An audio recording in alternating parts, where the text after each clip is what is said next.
It's not often you see a billionaire rallying with workers at a busy, dusty intersection. But Barry Zekelman did just that on Friday.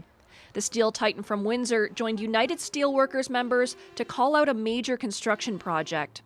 The new interchange at Banwell Road and EC Row is using steel materials from overseas, while Canadian steel companies struggle in the face of U.S. tariffs. Our politicians have said they're going to support Canadian steel industry. They've touted using Canadian steel for infrastructure and build here, and we're seeing evidence that they're not doing that. The city of Windsor confirmed the materials were sourced from Korea and Luxembourg. The decision was made based on availability with Canadian distributors, adding these pieces are not manufactured in Canada. The city said using the foreign materials helped avoid supply chain delays and additional costs.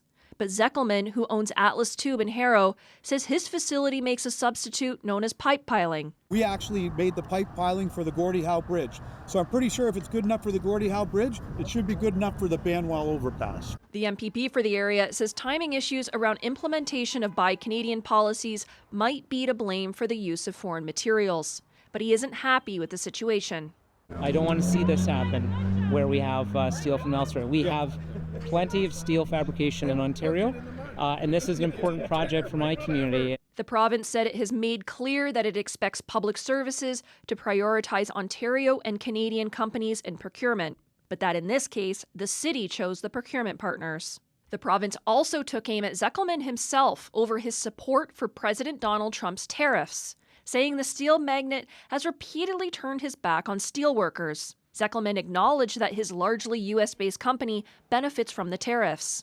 They help me in the U.S., but I want Canada to do the same thing that the U.S. is doing. Look, the whole global trading system has blown up. It's all being discombobulated by China, who ships product all over the world and disrupts the trading system. Zekelman and the union are calling on the federal government to do more to protect the Canadian steel industry. Prime Minister Mark Carney recently announced stricter import quotas and higher tariffs, in addition to financial support for the sector. In a statement Friday, the Federal Finance Department said it's monitoring the effectiveness of the measures and will make changes if needed. Emma Loop, CBC News, Windsor.